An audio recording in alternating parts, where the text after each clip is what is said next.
Dans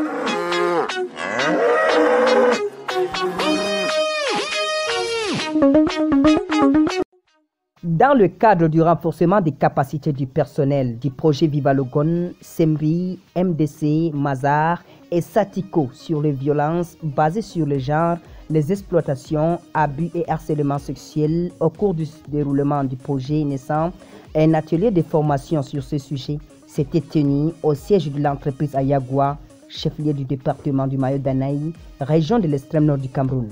L'ordre du jour axé sur les points fédérateurs dont je cite « Présenter les causes et les conséquences des violences basées sur le genre, exploitation, abus et harcèlement sexuel sur les employés et les bénéficiaires, outiller les participants sur les fondamentaux en ce qui concerne la protection contre les exploitations et les abus sexuels, présenter les gestes à éviter ainsi que la bonne pratique de la Banque mondiale sur les violences basées sur le genre, présenter la responsabilité du projet, son personnel et ses partenaires envers l'exploitation et les abus sexuels, enfin, présenter et faire signer la code de conduite à tous les participants. À la sortie de cette assise faite en présence de tous, Madame Philomène Limicia, responsable du genre et VGB du projet Viva Logone, bien outillée et aguerrie en la matière, explique la nécessité de ces volets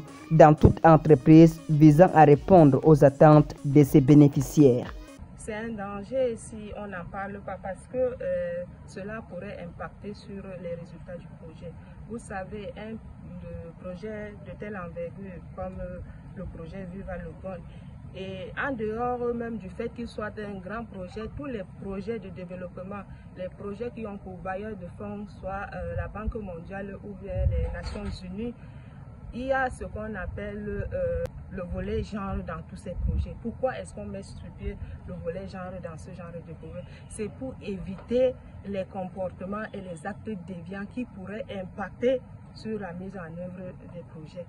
Avec son objectif clair, améliorer les services d'irrigation, de drainage et de la production agricole dans les zones irriguées de la vallée du Logone, à savoir Yagua, Vélé, Maga et Kaikaï, les projets d'aménagement et de la valorisation des investissements de la vallée du Logone comptent sur l'engagement de tous et la volonté de chacun dans le respect scrupuleux des conduites à tenir, investis dans les activités de renforcement de capacités déroulées en présence de toutes les parties prenantes ces jours. Monsieur Galda Hinama, chef cellule de communication de la SEMRI, n'a pas oublié de rappeler à tous sur qui ces règles s'appliquent.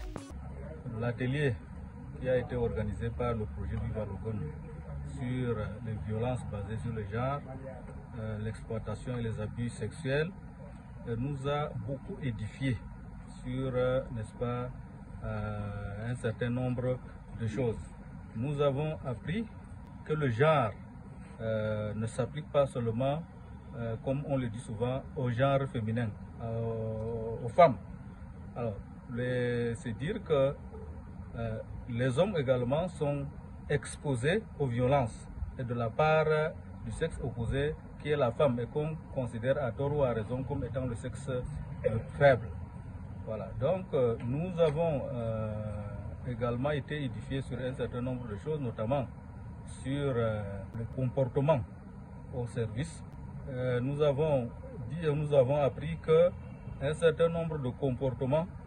sont proscrits, notamment en ce qui concerne les collègues. Alors, il ne devrait pas avoir d'abus de pouvoir, il ne devrait pas avoir de trafic d'influence de la part de ceux qui occupent une certaine position, une position de dominant par rapport aux dominés. À l'unanimité, les participants se sont partagés des ovations pour dire que la bonne compréhension de ces imprécations permettra sans doute aux différents acteurs engagés dans le projet d'être mieux impliqués afin de prévenir toute démarche visant à occasionner les violences basées sur le genre, le harcèlement ainsi que les exploitations et les abus sexuels.